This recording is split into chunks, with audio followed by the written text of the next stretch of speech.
Hi guys, welcome back to my channel. I'm Caitlin if you're new here, and today we're going to be doing a February reading wrap up and as well as a March TBR. I'm going to go ahead and combine the two because I don't have any special way to pick my March TBR this month, so let's not waste any more time and get right into it.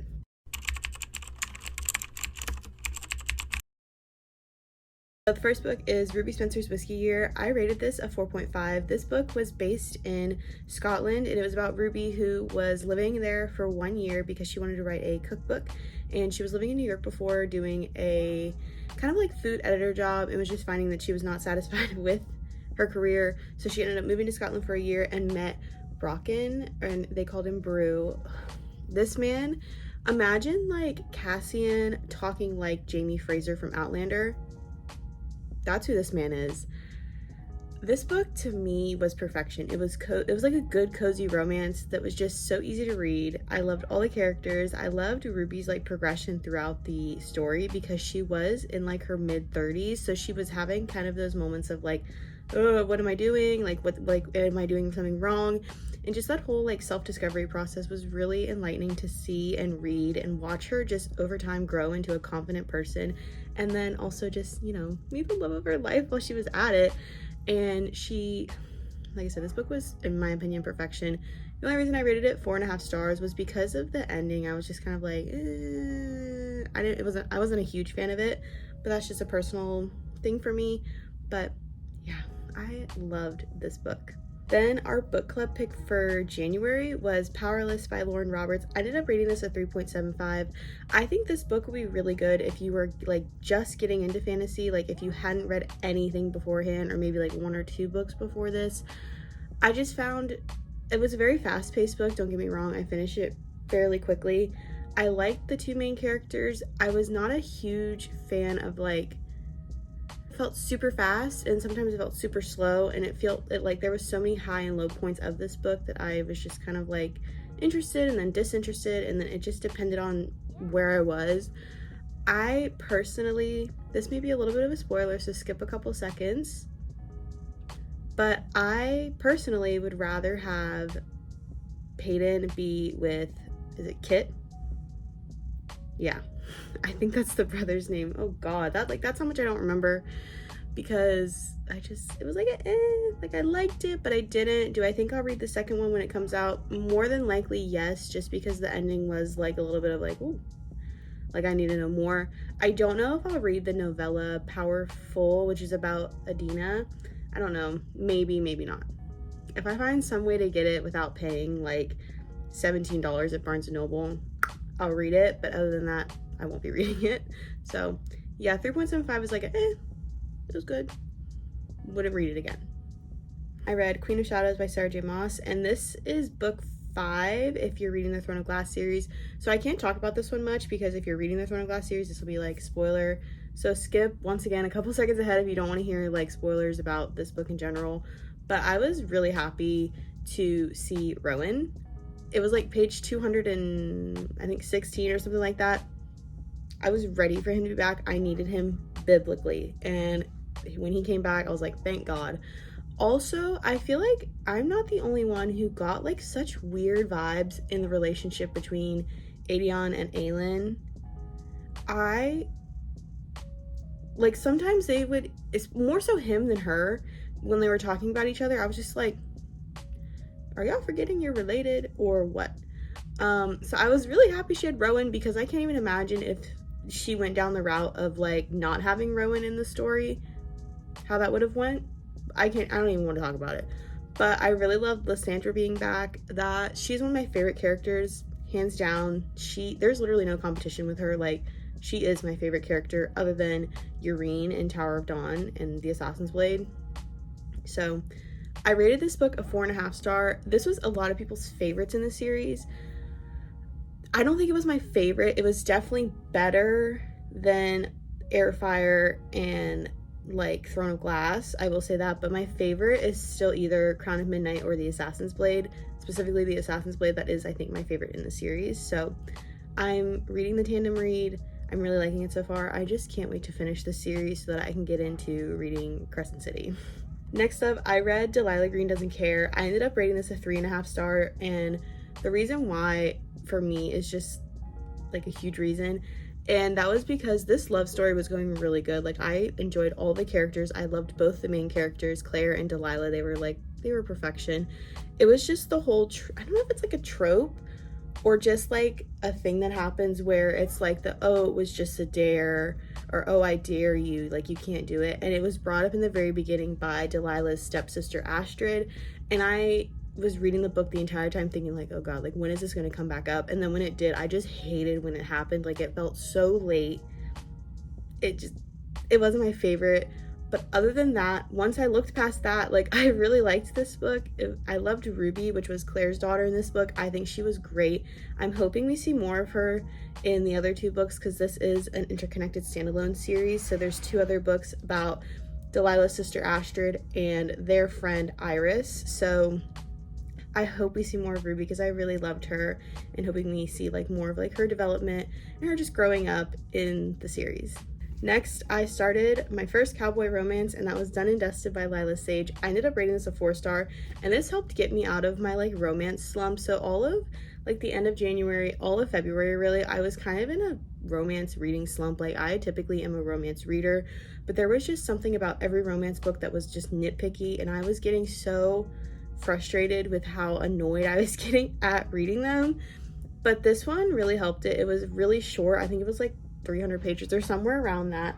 It was just so easy to read, very simple. I loved both the main characters. Once again, like Delilah Green Doesn't Care, I loved all the side characters, and I'm really excited for Wes and is it Ada's book? I believe if by the time you're watching this, it's already out. And then the next book that comes out is Teddy and Gus, which that's who I'm excited for, because personally I love Teddy and I loved Gus, and I can't wait to see them together because duh, if you've read this, you know their tension is woo. But I really loved Luke and Emmy. I liked them on their own, and then when they got together, I liked them even more, because you could tell how much Luke helped Emmy without her even realizing it at first.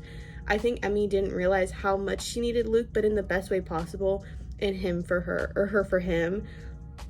I loved them. The whole sugar thing, the whiskey scene, that had me actually like, not many romance books do that, but I was like, I didn't realize that was where we were taking this one.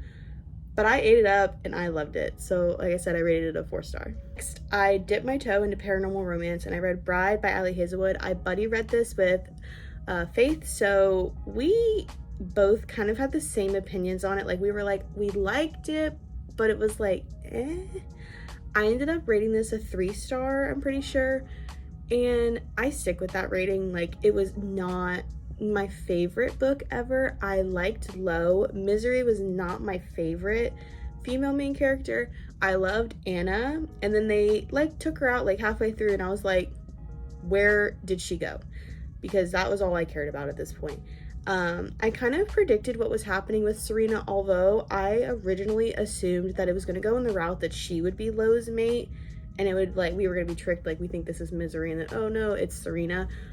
Very wrong about that one. I think the like plot twist of her dad being evil, like I was like, are we supposed to be shocked? Because oh no, I feel like it was pretty obvious. I want to know more about her brother though. I'm totally interested if she does another book in this world with either Serena and Cohen, and like just about Anna in general, with them being half werewolf, half human, or just her brother and like taking over their dad's like position of power. But like I said, overall it was not a favorite book. Like, dipping my toe into it, I had never read it before, so it was something completely new. So maybe if I read more, my ratings would be better, like I'd have a better like perspective on them. But for now, I'd recommend it maybe if you're getting into it, but other than that, not really. Next, I ended up finishing the last 2 books in the Natural series, so that is All In and Bad Blood. I ended up rating All In 6 stars and Bad Blood 4.75. This book was perfection in a bottle. Like, this book, the characters, the plot line, the ending, just everything that was going on, the mystery aspect of it, I absolutely loved it. And I think it was perfect, especially coming off of me reading Killer Instinct and not really liking it quite literally at all, other than the characters. This really did it for me, and I really wished I would have read this sooner, even though my impression of Killer Instinct was not great. if there's one book in the series that you should read, it should be the first one or this one. Like, they were just so good. Like, their character development in this book was so strong, especially with the relationship with Sloane. I will do anything for Sloane. I'm a Sloane protector till I die. Bad Blood, on the other hand, I really enjoyed it. It was a great story. I just wish the ending was more focused on the character specifically, because in the end you get a little novella called 12, and it's like 100-ish 20 pages, and it focused on just what I honestly loved it but didn't care. You know, I wish like we got more of their progression as adults, and after being in like the Naturals program and going on to be like real FBI agents, real liaisons. Like, I just would have appreciated it more. So that's why I bumped the rating down. That rating includes that novella 12 in it. I just wish we had more from them. Like, I wanted more. And I think that's my thing, is it felt complete, like you got all your questions answered, but I was also kind of like, I want to know like what's going on with them in like 10 years in the future, like if they're still doing it or if they've moved on, you know. So it kind of felt like incomplete in a way. Then this last book I also buddy read with Faith. Like, I buddy read Bride. We were on a buddy reading month, her and I. So we ended up reading the Mindfuck series by St. Abby. Stabby. Love that. But we read them all on Kindle Unlimited, so it's like 5 novellas, and then we ended up ordering the big bind up of all 5 books. This is an Infinity Star book. This is definitely my hands down best book I've ever read. That didn't make sense, but we're gonna ignore that. But it was the best book I've ever read. There's no complaints, no questions, no like, ooh, I don't like that, but I love this book. Like, no. I adored this book. I loved Lana. I loved Logan. I loved all the side characters, specifically Hadley. Like, finding out this ending was so satisfying, which typically does not happen in books like these, I feel like. But one thing I will tell you is, if you're going to take one thing from me, I highly recommend this book, but I definitely recommend reading the trigger warnings that are just, because there are just topics discussed in this book that can be incredibly dark and hard to read. For me, they were definitely hard to read. I was not shied away from them, but I was in shock reading some of them. But overall, one of my favorite series. Like, you're left with a question at the end of every book. Like, every novella ended on like a cliffhanger, and you were like, God damn it, like, now I have to go read like the next one. Personally, if I had to pick a favorite novella, it would probably be the second one, which is Sidetracked. It's just, I loved both characters, which honestly typically doesn't happen, but I would do anything for Lana Myers, and I would do anything for Logan Bennett, and I would also do anything for Hadley Grace. This is like one of those books that honestly, like, if it was ever adapted into like a TV series or a movie, more so a TV series than a movie, I feel like it could be done perfectly. Like, I feel like this is one that could be like executed with like no complaints, and I would eat it up. I would recommend this so much. Then I read 2 books on Kindle Unlimited, and the first one was The Brightest Light of Sunshine by Licinia Coney, I believe is how you say her name. I ended up DNFing this book, and what I'm coming to realize is age gap really is not my favorite trope to read about. They typically just make me uncomfortable because of the amount of references, like, oh, she's so young, or oh, they're the... I can't do that. And this book kind of did it quite often. I liked that they were friends before, and the whole storyline of him taking care of his sister, I thought that was super sweet. I got about 75% of the way through and lost just immediate interest. I was very put off by it, and so I technically have no rating of this one. If I were to finish it, I probably would have ended up rating it like 2.753 star, maybe. But like I said, I can't really give it a proper rating because I DNF'd it. The other book that I read on Kindle Unlimited was Trust Me by Carly Jean. Now, I think I've talked about it before on here, how much I absolutely loved Promise Me by her. That was about Cam and Aurora. That was a 5-star read for me, hands down. That was the first book in the series. So Trust Me came out, and I was really looking forward to it. I was still hesitant because it was age gap, but I was like, okay, if anyone could write it, it'll be Carly Jean. Like, I'm ready for this.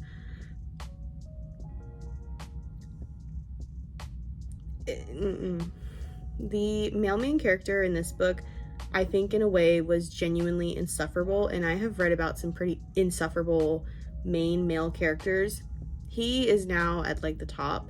His aggression, I don't know if it was supposed to be hot or I don't know, but it was not at all. I did not find anything about this man attractive.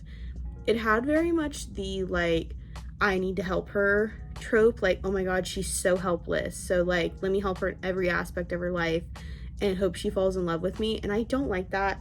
I hate when books have that, where it's like, oh my god, the girl is just so like, she needs help, like she cannot do anything on her. I can't do that.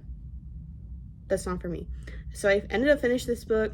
I was not happy with the ending. I was not happy with the extended epilogue. I was like, it took the route of like them getting married and pregnant, and I was like, or I think in the epilogue they actually ended up having a kid or something like that. Not my thing. So I ended up rating it like a 2.75 3-star, and that's being nice.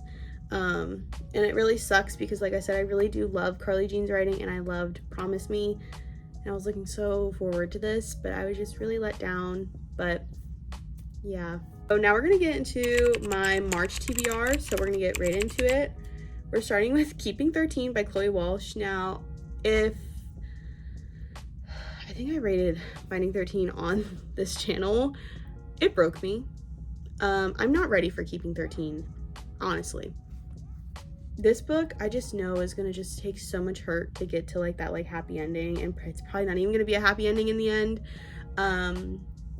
But also, by the way, the Finding and Keeping 13 are available on Kindle Unlimited now. I was not expecting that one, especially with the new covers being released. But anyway, so Keeping 13 is on here because I need to go back into this world, and I need to read about all the characters, specifically Gibbsy, Shannon, Claire, Johnny. Like, I just need to be back in their world. Next, we have Kingdom of the Wicked by Carrie Maniscalco. This is solely because I want to read Throne of the Fallen by her, and they have strongly advised that if you read that book, you should read this trilogy first. And Faith also told me that it's probably really good to read the trilogy first, which I believe Faith. I take everything Faith says seriously. And so she said to definitely read it to understand like the characters. And I've also seen fan art of, is it Wraith or Wrath and Amelia? I don't even know them, but I love them. So I'm really excited to start this trilogy. I think I'm gonna have really good opinions about it. I've heard a lot of good things. I've heard a few bad things, but even the bad things I was hearing, I was kind of like, that wouldn't really bother me. So yeah, I'm really excited to read this, honestly. This has been on my TBR for a hot minute, so I'm finally excited that I'm deciding to put myself first and get around to it. That's being dramatic.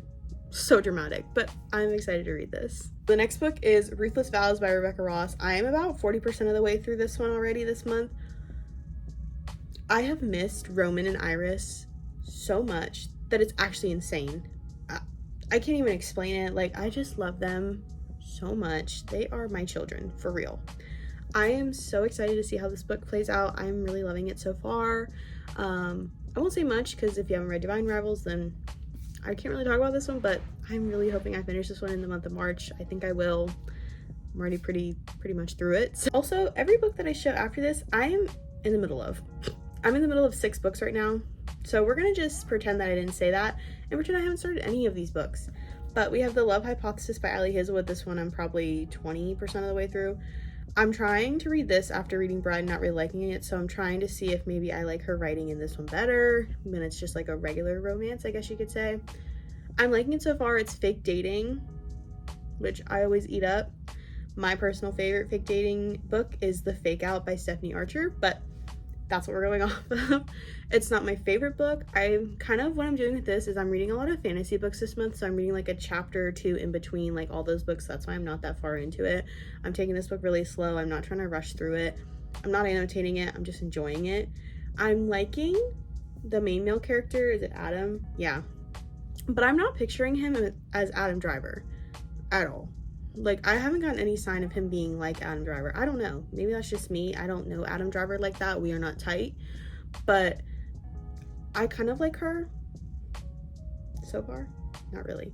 But I'm hoping that I end up really enjoying this one. Like I said, I'm reading a lot of fantasy, so it's just like a good little palate cleanser in between all these. Our book club's pick for this month was The Cruel Prince for Lainey and Faith. This is a reread, and they have been begging us to read this and hyping it up. So finally, we're like, fine. I've already read this about 2 years ago, got rid of the book. This is my friend Jen's copy. So this is technically a reread for me, but I don't really remember anything that happened. So this is basically just a new read. I've gotten 5 chapters into this one. I'm liking it so far. I'm a little bit bored, but I'm hoping I can push through, and I think I'll end up really liking it, like, once I get through, you know, all the, like, world building and stuff. So I'm looking forward to this one, but not really. But I'm giving it its fair shot for book club. Next, we have the, oh, I can't even show them. They're, like, so big and bulky. But we have the tandem read, which is by Sarah J. Maas. This is book 6 and 7 in the Throne of Glass series. I'm about 20% each, I guess, is like a fair assessment of that. I don't really know, but I am loving this so far. I personally am loving this more than Queen of Shadows. I'm really loving Tower of Dawn after I've gotten like a little bit into it. Empire of Storms as well. Like, these two are both really interesting books, and I'm kind of happy that I'm reading them like the tandem, because I feel like it's going a lot faster than I thought it would. But I'm really hopeful I finish this in March. The standards are pretty low though. If I don't finish this in March, I'm not going to be like mad at myself, because these are 2 big books. And then knowing that Kingdom of Ash comes right after that, that's even more terrifying. So yeah, I'm hoping to get through these, but I'm kind of setting my standards a bit low. So yeah. And then story time. Guess who has lost her Kindle and has absolutely no clue where she put it? Me. So we are resorting to reading on my iPad. We're gonna ignore it. I kind of love it actually, because if you like turn it to the side, you can't really see it. You can see me, but it shows like the full page, which I'm kind of eating that up. But I'm reading Addicted After All by Krista and Becca Ritchie. That is book 7 in the Addicted Calloway Sisters series. So far I'm liking it, because spoiler alert, if you don't want to hear it, skip a couple seconds. Lily and Rose are pregnant, so that's kind of fun so far. Although I'm at the part where they just found out like what they're having, and Rose didn't find out what she was having, and Lily and Lo found out they were having a boy. Pretty sure? Yeah.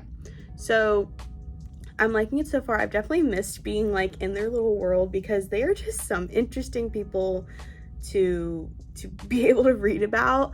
I love all their little drama, their little, like, it's just so good. I can't explain it. There's not really a reason why I love their books. Like, they're not my favorite series ever, but I eat it up. They're easy books to read. Like I said, I'm on book 7, so at this point I enjoy it to some extent. So I'm really excited to just keep reading it and keep going with the series, because I want to get back in Rose and Connor's point of view. I can't lie to y'all. I can't lie. But yeah, that was my February reading wrap up and my March TBR. I really hope you guys enjoyed this video. I know it's been a hot minute since I posted something, but I'm hoping to get back into like regularly posting again. I was just feeling very unmotivated. Not gonna lie to you, I didn't really know what to film, so I was like, okay, the beginning of the month can like hurry it up so I can like have some form of content to post for you guys. So I will see you guys in my next video. Like I said, I hope you guys enjoy it. Make sure to like, comment, and subscribe, and bye.